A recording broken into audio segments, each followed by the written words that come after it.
ಸ್ನೇಹಿತರೆ ನಮಸ್ಕಾರ. ದಶಮಹಾವಿದ್ಯೆಯ ವಿಡಿಯೋ ಸರಣಿಗೆ ನಿಮಗೆ ಸ್ವಾಗತ. ಹಿಂದಿನ ವಿಡಿಯೋಗಳಲ್ಲಿ ನಾವು ಕಾಳಿ, ತಾರ, ತ್ರಿಪುರ ಸುಂದರಿ, ಭುವನೇಶ್ವರಿ ದೇವಿಯ ಉಪಾಸನಾ ರಹಸ್ಯಗಳನ್ನು ತಿಳಿದುಕೊಂಡೆವು. ಈ ವಿಡಿಯೋದಲ್ಲಿ ಅತ್ಯಂತ ಶಕ್ತಿವಂತವಾದ ಮಹಾವಿದ್ಯೆ ಆದ ತ್ರಿಪುರ ಭೈರವಿಯ ಬಗ್ಗೆ ತಿಳಿಯೋ ಪ್ರಯತ್ನ ಮಾಡೋಣ. ಸ್ನೇಹಿತರೆ, ಪವಿತ್ರ ಅರುಣಾಚಲ ಕ್ಷೇತ್ರದಲ್ಲಿ ಪ್ರತಿ ತಿಂಗಳ ದ್ವಾದಶಿಯ ದಿನ ಸಾಧು ಸತ್ಪುರುಷರಿಗೆ ನಿಮ್ಮ ಸನಾತನ ಟಿವಿ ಚಾರಿಟಬಲ್ ಟ್ರಸ್ಟ್ ಮುಖಾಂತರ ಅನ್ನದಾನ ಸೇವೆಯನ್ನು ನಿರ್ವಹಿಸುತ್ತಿದ್ದೇವೆ. ಈ ಪವಿತ್ರ ಕಾರ್ಯಕ್ಕೆ ನಿಮ್ಮ ಬೆಂಬಲವೂ ಬೇಕಿದೆ. ಹಾಗೆ ನಮ್ಮ ಸಂಸ್ಥೆ ಸೇವಾ ಕಾರ್ಯಗಳು ಹಾಗೂ ನಾವು ನಿಮ್ಮ ಮುಂದೆ ತರುವ ದೇವಾಲಯದ ವಿಡಿಯೋಗಳು, ಅದರ ಜೊತೆ ಇನ್ನೂ ಅನೇಕ ವಿಡಿಯೋಗಳು ಮಾಡಬೇಕಾದ್ರೆ ನೀವು ಸ್ಕ್ರೀನ್ ಮೇಲೆ ಕಾಣುತ್ತಿರುವ ಸ್ಕ್ಯಾನರ್ ಹಾಗೂ UPI ಐಡಿಗೆ ನಿಮಗೆ ತೋಚಿದ ಮೊತ್ತವನ್ನು ದೇಣಿಗೆಯಾಗಿ ನೀಡಿ ನಮ್ಮ ಈ ಸೇವಾ ಹಾಗೂ ಧರ್ಮ ಕಾರ್ಯಗಳನ್ನು ಮುಂದುವರಿಸಲು ಸಹಕರಿಸ್ತೀರಾ ಅಂತ ಭಾವಿಸ್ತೇನೆ. ಧನ್ಯವಾದ.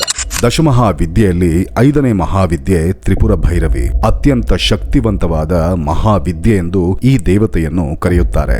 ಎಲ್ಲ ಬಾಧೆಗಳಿಂದ ವಿಮುಕ್ತಿ, ಎಲ್ಲಾ ಭೋಗಗಳು, ಮುಖ್ಯವಾಗಿ ಜನಾಕರ್ಷಣೆಯ ಕಾಂಕ್ಷೆಯಲ್ಲಿರುವವರು ಈ ತಾಂತ್ರಿಕ ಮಹಾವಿದ್ಯೆಯಾದ ತ್ರಿಪುರ ಭೈರವಿಯ ಉಪಾಸನೆ ಮಾಡುತ್ತಾರೆ. ಈ ತಾಯಿಗೆ ಕೆಂಪು ಬಣ್ಣವೆಂದರೆ ಇಷ್ಟ. ಕೆಂಪು ವಸ್ತ್ರಗಳು, ಕೆಂಪು ರುದ್ರಾಕ್ಷಮಾಲೆ ಧರಿಸಿ ಸಾತ್ವಿಕ ರೂಪದಲ್ಲಿ ಇರುತ್ತಾರೆ ಈ ತಾಯಿ. ಭಯಂಕರವಾಗಿ ಕೂಗುವವನು ಭೈರವ. ರವಂ ಅಂದ್ರೆ ಕೂಗುವುದು ಎಂದರ್ಥ. ಅದಕ್ಕೆ ಭೈರವನಿಗೆ ಆ ಹೆಸರು ಬಂತು.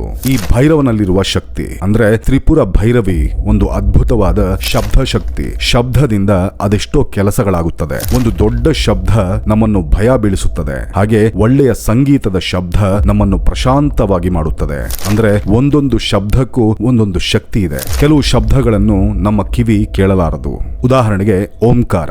ಸೃಷ್ಟಿಯ ಆದಿಯಲ್ಲಿ ಒಂದು ದೊಡ್ಡ ವಿಸ್ಫೋಟವಾಯಿತು. ಅದನ್ನೇ ಬಿಗ್ ಬ್ಯಾಂಗ್ ಎಂದು ಕರೆಯುತ್ತೇವೆ. ಆ ಶಬ್ದ ಶಕ್ತಿ ತರಂಗಗಳ ರೂಪದಲ್ಲಿ ಈ ಸೃಷ್ಟಿಯ ಕಡೆಯವರೆಗೂ ಇರುತ್ತದೆ. 20 ಹರ್ಟ್ಸ್ಗಿಂತ ಕಮ್ಮಿ, 20,000 ಹರ್ಟ್ಸ್ಗಿಂತ ಜಾಸ್ತಿ ಇರುವ ಯಾವ ಶಬ್ದಗಳು ನಮ್ಮ ಕಿವಿಗೆ ಕೇಳುವುದಿಲ್ಲ. ಅಷ್ಟ ಮಾತ್ರಕ್ಕೆ ಆ ಶಬ್ದಗಳು ಇಲ್ಲ ಅಂತಾನೆ ಅಲ್ಲ. ಸೃಷ್ಟಿ ಏರ್ಪಟ್ಟಾಗ ಹುಟ್ಟಿದ ಶಬ್ದವೇ ಓಂಕಾರ, ಅಂದ್ರೆ ಭೈರವಂ. ಆ ಓಂಕಾರದ ಜೊತೆ ಹುಟ್ಟಿದ್ದೇ ಕಾಲ.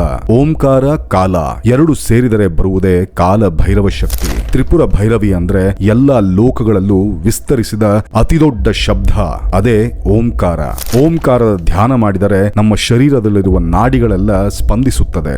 ಓಂಕಾರಕ್ಕೆ ಅಂತ್ಯವಿಲ್ಲ. ನಾವು ಓಂಕಾರವನ್ನು ಜಪಿಸುತ್ತಿದ್ದೇವೆ ಅಂದ್ರೆ ಸೃಷ್ಟಿಯನ್ನು ನಡೆಸುತ್ತಿರುವ ಶಬ್ದ ಶಕ್ತಿಯನ್ನು ಆಹ್ವಾನಿಸುತ್ತಿದ್ದೇವೆ ಎಂದು ಅರ್ಥ. ಆ ಶಕ್ತಿಯಿಂದ ನಮಗೆ ಹೊಸ ತೇಜಸ್ಸು, ಉತ್ಸಾಹ ಬರುತ್ತದೆ. ದೇಹದ ವರ್ಚಸ್ಸು ಜಾಸ್ತಿ ಆಗುತ್ತದೆ. ಓಂಕಾರದ ಶಕ್ತಿಯಿಂದ ಮಾತಿನ ಭಾರ, ತೂಕ ಜಾಸ್ತಿ ಆಗುತ್ತದೆ. ಇದೆಲ್ಲ ಸೈನ್ಸ್ಗೆ ಸಿಗದ ಆಧ್ಯಾತ್ಮಿಕ ಅನುಭವಕ್ಕೆ ಸಿಗುವ ವಿಷಯಗಳು. ಮಹಾ ತ್ರಿಪುರ ಸುಂದರಿಗೆ ರಥಸಾರಥಿಯಾಗಿ ತ್ರಿಪುರ ಭೈರವಿ ದೇವಿ ಇರುತ್ತಾಳೆ. ಮಹಾ ತ್ರಿಪುರ ಸುಂದರಿ ಅಂದ್ರೆ ಈ ವಿಶ್ವದ ಸಂಕೇತ. ಈ ವಿಶ್ವವನ್ನು ನಡೆಸುವ ಶಕ್ತಿ ಓಂಕಾರ. ಆದ್ದರಿಂದ ಮಹಾ ತ್ರಿಪುರ ಸುಂದರಿಯ ರಥಸಾರಥಿಯಾಗಿ ಭೈರವಿ ಎಂದು ಹೇಳುತ್ತಾರೆ. ಈ ಶಬ್ದ ಶಕ್ತಿಗಳು 8 ರೀತಿಯಾಗಿ ತ್ರಿಪುರ ಭೈರವಿ ಸಿದ್ಧಾಂತ ವಿಂಗಡಿಸಿದೆ. ಅದೇ ಅಸಿತಾಂಗ ಭೈರವ, ರುರು ಭೈರವ, ಕ್ರೋಧ ಭೈರವ, ಉನ್ಮತ್ತ ಭೈರವ, ಕಪಾಲ ಭೈರವ, ಭೀಷಣ ಭೈರವ, ಸಂಹಾರ ಭೈರವ.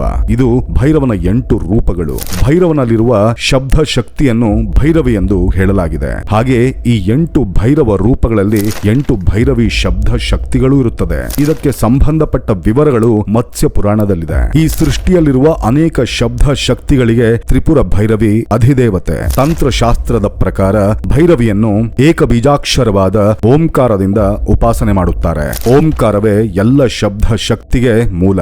ಅದಕ್ಕೆ ತ್ರಿಪುರ ಭೈರವಿಯ ಉಪಾಸನಾ ಮಂತ್ರಗಳು ಓಂಕಾರದಿಂದ ಪ್ರಾರಂಭವಾಗುತ್ತದೆ. ಸೃಷ್ಟಿಯನ್ನು ನಡೆಸುವ ಓಂಕಾರವೆಂಬ ಶಬ್ದ ಶಕ್ತಿಗೆ ತಾಂತ್ರಿಕ ನಾಮವೇ ತ್ರಿಪುರ ಭೈರವಿ. ಸಂಸ್ಕೃತ ಭಾಷೆಯಲ್ಲಿರುವ ಆ ಇಂದ ಅಹಾವರೆಗೂ ಇರುವ ಅಕ್ಷರಗಳು ಭೈರವನಿಗೆ ಸೂಚಕ.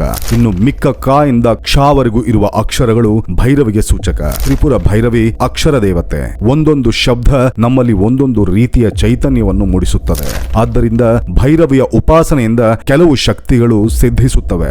ಸಂಪತ್ಪ್ರದ ಭೈರವಿಯ ಉಪಾಸನೆಯಿಂದ ಐಶ್ವರ್ಯ, ಸಿದ್ಧಿ ಭೈರವಿಯ ಉಪಾಸನೆಯಿಂದ ಕೋರಿಕೆ, ಚೈತನ್ಯ ಭೈರವಿಯ ಉಪಾಸನೆಯಿಂದ ಭಯ ನಿವಾರಣೆ, ಭುವನೇಶ್ವರಿ ಭೈರವಿಯ ಉಪಾಸನೆಯಿಂದ ರಾಜ್ಯಾಧಿಕಾರ, ಐಶ್ವರ್ಯ, ಕಾಮೇಶ್ವರಿ ಭೈರವಿಯ ಉಪಾಸನೆಯಿಂದ ಇಷ್ಟಾರ್ಥ ಸಿದ್ಧಿ, ಅನ್ನಪೂರ್ಣ ಭೈರವಿಯ ಉಪಾಸನೆಯಿಂದ ಅನ್ನ ವೃದ್ಧಿ, ನಿತ್ಯ ಭೈರವಿಯ ಉಪಾಸನೆಯಿಂದ ಮೋಕ್ಷ ಪ್ರಾಪ್ತಿಯೇ ಆಗುತ್ತದೆ. ಸಿದ್ಧಿಯಾಗುತ್ತದೆ ಎಂದು ತಂತ್ರಶಾಸ್ತ್ರಗಳ ಉಲ್ಲೇಖ. ಇದರಲ್ಲಿ ಸಿದ್ಧಿ ಭೈರವಿ ಹಾಗೂ ನಿತ್ಯ ಭೈರವಿಯರನ್ನು ಸಾಕ್ಷಾತ್ ಶಿವನೇ ಉಪಾಸನೆ ಮಾಡುತ್ತಾನೆ. ಇದು ಲಯವನ್ನು ಸೂಚಿಸುತ್ತದೆ. ರುದ್ರ ಭೈರವಿಯನ್ನು ವಿಷ್ಣು ಉಪಾಸನೆ ಮಾಡುತ್ತಾರೆಂದು ತಂತ್ರಶಾಸ್ತ್ರಗಳು ಹೇಳುತ್ತವೆ. ಈ ಭೈರವಿ ದೇವಿಯ ಉಪಾಸನೆ ಮಾಡುವುದು ಸಾಮಾನ್ಯರಿಂದ ಸಾಧ್ಯವಾಗದು. ಮಹಾಕಾಲನು ಮಾಡೋ ಪ್ರಳಯ ತಾಂಡವವನ್ನು ನಿಯಂತ್ರಿಸುವ ಹಾಗೂ ಶಾಂತವಾಗಿಸುವ ಶಕ್ತಿ ತ್ರಿಪುರ ಭೈರವಿಯದ್ದು. ಅಂದ್ರೆ ಕಾಲವನ್ನು ನಿಯಂತ್ರಣ ಮಾಡುವ ಶಕ್ತಿ ದೇವತೆ. ಈ ದೇವಿಗೆ ಇಷ್ಟವಾದ ಕೆಂಪು ಬಣ್ಣ ಶಬ್ದಕ್ಕೆ ಸಂಕೇತ. ಕೆಂಪು ರಜೋಗುಣಕ್ಕೆ, ಅಕ್ಷರ ಜಪಮಾಲೆ ಮಾತಿಗೆ ಸಂಕೇತ. ಕೈಲಿರುವ ತಾಳೆಗರಿ ಬ್ರಹ್ಮ ಜ್ಞಾನಕ್ಕೆ, ತ್ರಿನೇತ್ರಗಳು 3 ವೇದಗಳಿಗೆ ಸಂಕೇತ. ತಾಯಿಯ ನಗು ಕರುಣಿಗೆ ಸಂಕೇತ. ಹೀಗೆ ತ್ರಿಪುರ ಭೈರವಿಯ ಉಪಾಸನೆಯಿಂದ ಜ್ಞಾನ ಹಾಗೂ ಮಾತಿಗೆ ಅಧಿಕಾರ ಶಕ್ತಿ ಸಿದ್ಧಿಯಾಗುತ್ತದೆ. ಕಾಲ ನಿಮ್ಮ ವಶವಾಗುತ್ತದೆ. ದಶಮಹಾ ವಿದ್ಯೆಗಳಲ್ಲಿ ಭೈರವಿ, ತಾರಾ, ತ್ರಿಪುರ ಸುಂದರಿ ಈ 3 ಜ್ಞಾನ ದೇವತೆಗಳು. ವಾಕಿಗೆ ಅಧಿದೇವತೆಯರು. ತ್ರಿಪುರ ಭೈರವಿಯನ್ನೇ ಚಂಡಿ ಎಂದು ಕರೆಯುತ್ತಾರೆ. ಚಂಡಿ ಯಾಗದಲ್ಲಿ ಮೂಲ ದೇವತೆ ತ್ರಿಪುರ ಭೈರವಿಯ ಉಗ್ರ ರೂಪವೇ. ಉತ್ತರ ಭಾರತ ದೇಶದಲ್ಲಿ ಭೈರವಿಯ ಉಪಾಸಕರು ಜಾಸ್ತಿ. ಸ್ನೇಹಿತರೆ, ಇದು ದಶಮಹಾ ವಿದ್ಯೆಯಲ್ಲಿ 5ನೇ ಮಹಾವಿದ್ಯೆಯಾದ ತ್ರಿಪುರ ಭೈರವಿಯ ಬಗ್ಗೆ. ಮುಂದಿನ ವಿಡಿಯೋಲ್ಲಿ ನಾವು ಚಿನ್ನಮಸ್ತಾ ದೇವಿಯ ಬಗ್ಗೆ ತಿಳಿಯೋ ಪ್ರಯತ್ನ ಮಾಡೋಣ. ಸರ್ವಂ ಶಿವಾರ್ಪಣಮಸ್ತು. ಅರುಣಾಚಲ ಶಿವ. ಸ್ನೇಹಿತರೆ, ಇಲ್ಲಿಯವರೆಗೂ ನೀವು ಈ ವಿಡಿಯೋ ನೋಡಿದ್ದೀರಾ ಅಂದರೆ ಈ ವಿಡಿಯೋ ನಿಮಗೆ ಇಷ್ಟವಾಗಿದೆ ಎಂದು ಭಾವಿಸ್ತಿದ್ದೇನೆ. ಇಂತಹ ಇನ್ನಷ್ಟು ವಿಡಿಯೋಗಳು ನೋಡುವ ಹಂಬಲ ನಿಮಗಿದ್ರೆ ದಯವಿಟ್ಟು ಈಗಲೇ ಈ ವಿಡಿಯೋನು ಲೈಕ್ ಮಾಡಿ, ಶೇರ್ ಮಾಡಿ ಹಾಗೂ ನಮ್ಮ ಚಾನಲನ್ನು ಸಬ್ಸ್ಕ್ರೈಬ್ ಮಾಡ್ಕೊಳ್ಳೋದು ಮಾತ್ರ ಮರಿಬೇಡಿ. ಮುಂದಿನ ವಿಡಿಯೋಲಿ ಮತ್ತೆ ಸಿಗೋಣ. ಅರುಣಾಚಲ ಶಿವ.